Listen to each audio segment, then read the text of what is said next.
ایک تو پتہ نہیں ہم غریبوں کی قسمت کیوں نہیں بدلتی. یہاں بھی ہر خواہش کے لیے ترستے رہو، شادی کے بعد بھی کم بخت ضروریات کے رونے روتے رہو. میں نے جب سے امی کے منہ سے یہ سنا تھا کہ میرے لیے ایک پرچون والے کا رشتہ آیا ہے، میں اپنے کمرے میں بیٹھی اپنا جی جلا رہی تھی. ہاتھ میں پکڑا ناول ایک طرف رکھا. پتہ نہیں یہ جہان سکندر جیسے لڑکے ہمارے پاکستان کی غریب گھرانوں کی لڑکیوں کے حصے میں کیوں نہیں آتے. میں نے بے دلی سے سوچا کہ امی کی آواز سنائی دی، صدف جلدی سے کچن میں آؤ، وہ لوگ شام 5 بجے پہنچ جائیں گے. چائے کے ساتھ آلو کے کٹلس بنانے ہیں، اس کی تیاری ابھی سے کر کے رکھنی ہے. میں بے دلی سے اٹھ کر کچن میں گئی تھی. شام کے لیے کچھ چیزیں ریڈی کی، ساتھ ہی ساتھ اپنی قسمت کو بھی کوسنے لگی. اس سے پہلے آنے والا ایک رشتہ دھوبی کا تھا اور اب پرچون والے کا. یہ بڑے بڑے بزنس مین اور کمپنی والوں کو ہم جیسی خوبصورت اور عام سی لڑکیاں کیوں نظر نہیں آتی؟ کوئی سالار سکندر جیسا پڑوسی ہمارے گھر کے پاس کیوں نہیں رہتا؟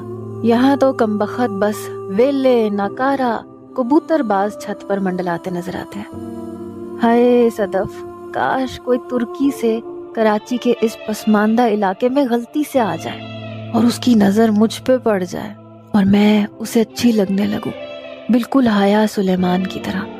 اسے کون سے سرخاب کے پر لگے تھے، لیکن بہرحال ہمارے لیے تو دھوبی اور پرچون والے ہی رہ گئے. یہی سب سوچ کر میں اپنا جی جلاتے ہوئے کمرے میں آئی. وہی ایک کاٹن کا کڑھائی والا جوڑا نکالا جو ہر بار رشتہ دیکھنے آنے والوں کے لیے میں پہنتی تھی. اسے دوبارہ سے پانی لگا لگا کے اچھی طرح سے استری کیا اور پہن لیا. ہر بار کی طرح آنکھوں میں کاجل لگایا، لیکن میں نہیں چاہتی تھی کہ میری شادی اس پرچون والے سے ہو. اس لیے جب وہ لوگ مجھے دیکھنے آئے تو اس کی ماں کے سامنے بس چپ چاپ بیٹھ گئی. چائے کے لوازمات میری والدہ جب باہر لینے گئی تو میں نے اپنی دونوں آنکھیں ٹیڑھی کر لی. سامنے بیٹھی لڑکے کی ماں برابر بیٹھی عورت سے کہنے لگی، ارے دیکھو مجھے تو لڑکی مہنگی لگ رہی ہے. جیسے ہی رشتہ کروانے والی خالہ نے میری طرف دیکھا، میں نے آنکھیں بالکل ٹھیک کر لیں. وہ کہنے لگی، نہیں نہیں ایسی کوئی بات نہیں ہے. بہرحال جو شک میں نے اس عورت کی نظر میں ڈالنا تھا وہ میں ڈال چکی تھی. کچھ ہی دیر بعد وہ اٹھ کر چلی گئی.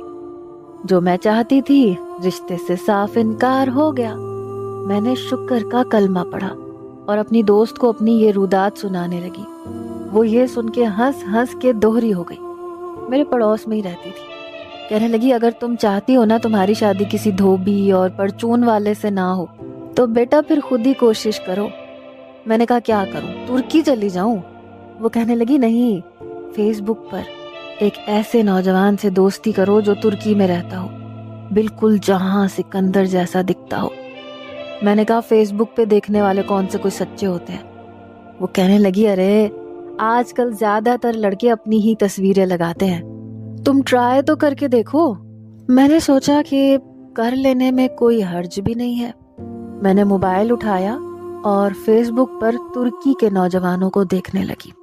ایک سے ایک ہینڈسم